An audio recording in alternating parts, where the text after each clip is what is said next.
नमस्कार दोस्तों, आज की हमारी कहानी का शीर्षक है भाग्य। अगर कहानी अच्छी लगे तो वीडियो को लाइक करें और ऐसी ही नई नई पारिवारिक कहानी सुनने के लिए हमारे चैनल को सब्सक्राइब करें। तो चलिए कहानी शुरू करते हैं। आज सुजाता को लड़के वाले देखने आ रहे हैं। घर में खुशी का माहौल है। सुजाता गांव की सबसे सुंदर लड़की है। अच्छे गुण और अच्छे संस्कार उसकी सुंदरता में चार चांद लगा देते हैं। बचपन में ही सुजाता की माँ दुनिया छोड़कर चली गई थी। सुजाता के पिता ने दूसरी शादी कर ली।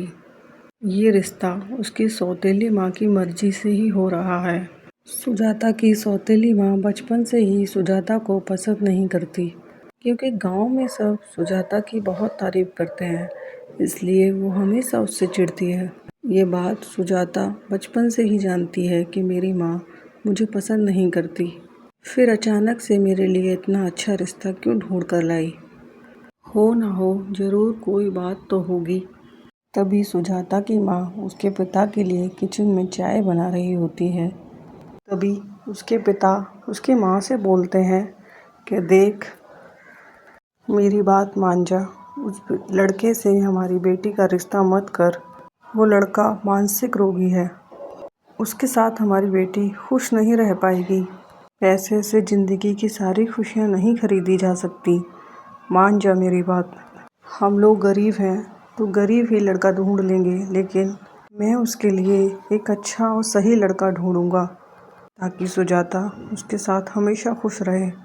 बचपन से ही माँ के प्यार के लिए तरसती रही और अब एक मानसिक रोगी से उसकी शादी करा के भाग्य को बिगाड़ने की कोशिश क्यों कर रही है तू? मैं उसके लिए और लड़का ढूंढ लूँगा, तू उसकी शादी की चिंता मत कर। पर उसकी माँ उसके पिता की एक भी बात नहीं सुनती। सुजाता चुपके से इस बात को सुन लेती है। सुजाता को बहुत बुरा लगता है। अपनी माँ के फैसले से ज़्यादा सुजाता को बात के लिए बुरा लगता है कि उसके भविष्य का फैसला उसकी सौतेली माँ के हाथों में है, उसके अपने सगे पिता के हाथों में नहीं। और वो उसकी सौतेली माँ को मनाने में लगे हुए हैं। कोई ठोस कदम अपनी बेटी के लिए नहीं उठा पा रहे, फिर चाहे उनकी बेटी का पूरा भविष्य ही क्यों ना खराब हो जाए। वैसे भी सुजाता बचपन से ही कभी भी अपने पिता से ज़्यादा शिकायत नहीं करती थी, तो इस बार भी वो चुप रह गई। उसने अपने भाग्य का फैसला भगवान पर छोड़ दिया। जब से उसकी माँ गई तब से सुजाता किसी भी बात के लिए ज़्यादा बुरा नहीं मानती थी।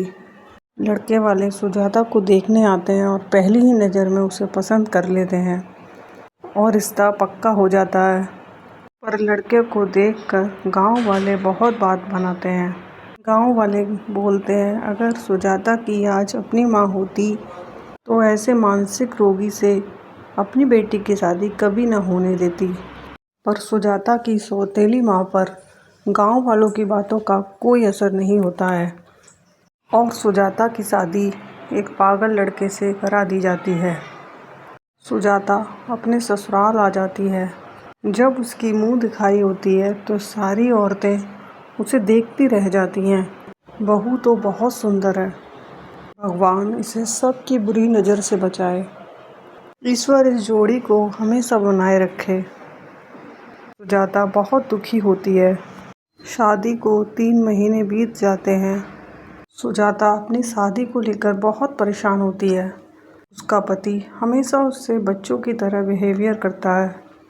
वो दिल का बहुत अच्छा है, पर सुजाता से हमेशा बच्चों की तरह ही व्यवहार करता है। सुजाता अपने भाग्य को कोसती है और कहती है कि काश मेरी माँ इस दुनिया से गई ना होती तो आज मेरे साथ ये सब ना होता।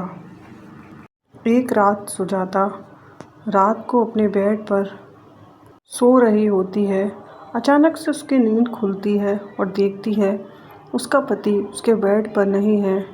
वो पूरे घर में चारों ओर अपने पति को ढूंढती है। सारे कमरों में झांक कर देखती है, उसका पति उसे कहीं नहीं मिलता।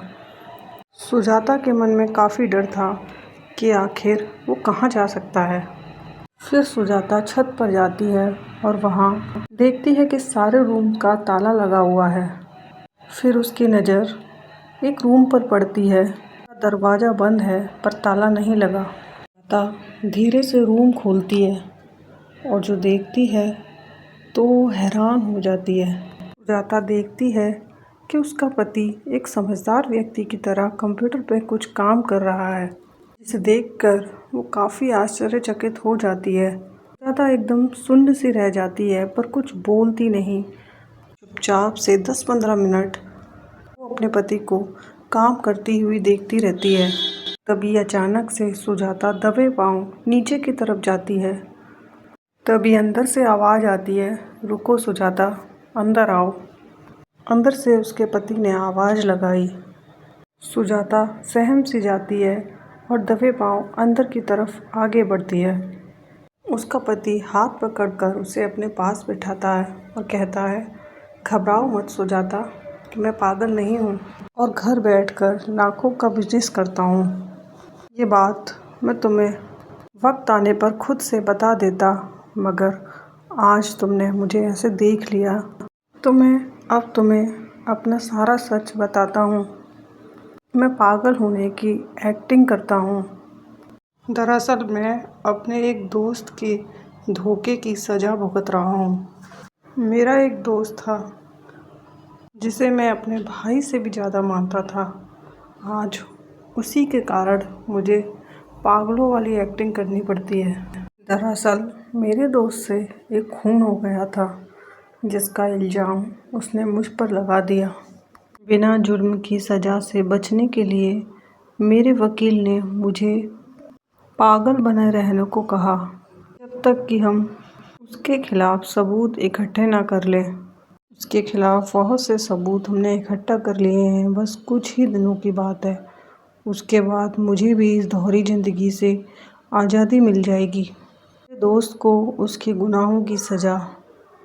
इतनी जल्दबाजी में मैंने ये शादी अपनी बीमार माँ की वजह से की है। दरअसल मेरी माँ की जिद थी कि मैं जल्द से जल्द शादी कर लूँ, पर जिस तरह की एक्टिंग मैं कर रहा था उसकी वजह से कोई भी रिश्ता हो पाना नामुमकिन था। पर किसी लड़की वाले को हमने सच नहीं बताया, क्योंकि ये केस हम हारना नहीं चाहते थे। पर तुम्हारी माँ इस रिश्ते के लिए तैयार हो गई। मैं कुछ समझ नहीं पाया कि आखिरकार कोई माँ अपनी बेटी का रिश्ता किसी पागल से कैसे कर सकती है। तब मुझे पता चला कि तुम्हारी माँ सौतेली है। तुम्हारे गांव वालों से भी तुम्हारे बारे में जानकारी ली। तुम्हारे बारे में जानकर मैंने भी इस रिश्ते के लिए हाँ कह दी। मुझे पता है तुम्हारी सौतेली माँ तुम्हें पसंद नहीं करती, पर तुम चिंता मत करो, कुछ ही दिनों की बात है, सब कुछ ठीक हो जाएगा। 3 महीने बाद सुजाता का पति ये केस जीत जाता है और उसके दोस्त को सजा हो जाती है। जैसे ही ये बात सुजाता की सौतेली माँ को पता पड़ती है तो वो हैरान हो जाती है, पर उसके पिता को बहुत खुशी होती है ये जानकर कि उनका दामाद एक स्वस्थ और समझदार लड़का है और एक बड़ी कंपनी का मालिक भी। तो उसके पिता की खुशी का ठिकाना नहीं रहता। फिर सुजाता और उसका पति दोनों ही एक अच्छी ज़िंदगी बिताने लगते हैं।